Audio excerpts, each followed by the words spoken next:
होता है, तो कोशिश करें कि फ़ैट का इस्तेमाल कम से कम करें। ईद के दिनों में खाना बनाना है तो कम ऑयल में बनाना है। फ्राइड आइटम्स को भी अवॉइड करें। तो हार्ट पेशेंट्स हैं या जो हाई ब्लड प्रेशर जिनका रहता है। अस्सलाम वालेकुम, मेरा नाम हाजरा सलीम है, मैं कंसल्टेंट डाइटिशियन हूँ एवरी केयर हॉस्पिटल में। ईद आते साथ ही हमारे पास हॉस्पिटल में हाई ब्लड प्रेशर के बहुत सारे केसेस आते हैं और अक्सर कुछ ऐसे केसेस क्रिटिकल केयर में भी आते हैं। अब इसकी रीज़न क्या है? हम वैसे तो अपनी कंट्रोल कर रहे होते हैं डाइट, लेकिन ईद पे थोड़ी सी बदपरहेज़ी हो जाती है। ईद को ऑब्वियसली ईद का त्यौहार है, आपने खाना पीना है, आप इंजॉय करें, मज़े करें, लेकिन उसके साथ साथ कुछ चीज़ों का आपने ख्याल ज़रूर रखना है।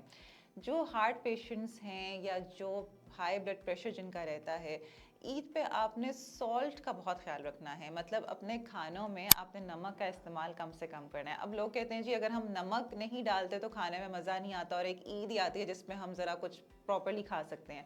इसमें आपने करना है कि अगर आप देखें नमक का इस्तेमाल आप कम करेंगे तो उसमें टेस्ट आप और चीज़ों से ऐड कर सकते हैं, स्पाइसेस से, हर्ब से, जिस तरह लहसुन हो गया, अदरक हो गया, लेमन जूस अगर आप डाल देते हैं तो उसमें भी आपको एक टेस्ट मिल जाएगा और इसमें आपको बहुत ज़्यादा नमक डालने की ज़रूरत नहीं पड़ेगी। वाटर इनटेक आपने अपना बहुत प्रॉपर रखना है। अक्सर लोग पानी नहीं पीते हुए कहते हैं कि हमें प्यास नहीं लगती। आपको प्यास ना लगे, आपने फिर भी पानी 8 से 10 ग्लास पानी के पीने हैं, प्यास ना लगने के बावजूद भी। इसके साथ साथ हमारे यहाँ एक और बड़ी प्रॉब्लम स्टार्ट हो जाती है ईद वाले दिनों में। मुरगन ग़िज़ाएँ बन रही होती हैं, चिकनाई का इस्तेमाल बहुत ज़्यादा हो रहा होता है, तो कोशिश करें कि फ़ैट का इस्तेमाल कम से कम करें ईद के दिनों में। एक नोशन चल जाती है जी देसी घी हमने इस्तेमाल करना है, देसी घी में ही कुकिंग हो रही होती है, देसी घी में ही फ्राइंग हो रही होती है। देसी घी का इस्तेमाल कम से कम करें। मैं ये नहीं कह रही बिल्कुल भी ना करें, लेकिन आपने एक मिकदार का, एक मॉडरेशन का ख्याल रखना है। देसी घी 1 चाय का चम्मच या 2 चाय के चम्मच से ज़्यादा इस्तेमाल ना करें। बाकी अगर आप ऑयल भी इस्तेमाल कर रहे हैं तो उसमें भी कोशिश करें कि आप कम से कम इस्तेमाल करें। इसी तरह अगर आपके घर में चिकन बन रहा है या मटन बन रहा है तो कोशिश करें जो चर्बी के बगैर वाला मटन होता है वो इस्तेमाल करें। इसके साथ साथ आपने जो है उसमें जो खाना बनाना है तो कम ऑयल में बनाना है। फ्राइड आइटम्स को भी अवॉइड करना है, और जो अगर आप कोई चिकन बना रहे हैं, मटन बना रहे हैं, उसमें सब्ज़ी ज़रूर ऐड करें। आपका जो एक सब्ज़ी का पोर्शन है, या फिर वो पकी हुई सब्ज़ी हो या फिर वो सैलड की फॉर्म में सब्ज़ी हो। दही का इस्तेमाल भी रखें क्योंकि अक्सर पेट ख़राब होने के भी इसमें आते हैं, कंप्लेंट्स आती हैं ईद पे ज़्यादा खाने की वजह से, ओवर ईटिंग की वजह से। तो दही आपकी गट हेल्थ के लिए बहुत अच्छा है।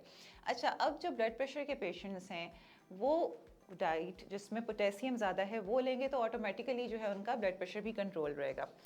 ये मैं उन पेशेंट्स के लिए बता रही हूँ जो किडनी की जिनको बीमारी नहीं है बट ब्लड प्रेशर की बीमारी है। अब जो हाई पोटेशियम फ्रूट्स हैं आजकल, जिस तरह हमने देखा है अमरूद हैं, इसके अलावा ऑरेंजेस आए हुए हैं, ये आप 2 से 3 पूरे दिन में इस्तेमाल कर सकते हैं, आपके लिए बहुत अच्छे हैं। इसी तरह स्ट्रॉबेरीज़ भी अभी आई हुई हैं, तो स्ट्रॉबेरीज़ का जितना इस्तेमाल कर सकते हैं फ्रूट्स की फॉर्म में वो आप ज़्यादा इस्तेमाल करें। आप अपनी दही में स्ट्रॉबेरीज़ ऐड कर सकते हैं, आप स्ट्रॉबेरी अपने मिल्क शेक में ऐड कर सकते हैं, तो ये बहुत अच्छी पोटेशियम की सोर्स है।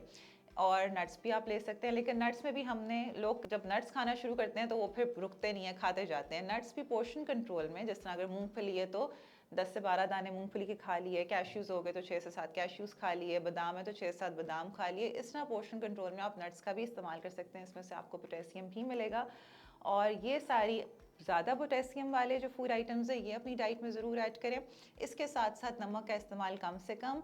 हम ये नहीं कह रहे कि अपनी ज़िंदगी से मज़ा ख़त्म कर दें, टेस्ट ख़त्म कर दें। स्पाइसेस आपने ऐड करने आप करें, उसमें लेमन जूस का इस्तेमाल करें, अपने सैलेड में लेमन जूस डालें। उस तरह से जब आप डालेंगे तो आपको नमक कम इस्तेमाल करना पड़ेगा। ये सारी थोड़ी बहुत मॉडिफिकेशंस करके हमारे जो पेशेंट्स हैं ब्लड प्रेशर के, हार्ट पेशेंट्स हैं, वो बड़े आराम से अपनी ईद एंजॉय कर सकते हैं विदाउट एनी कॉम्प्लिकेशन।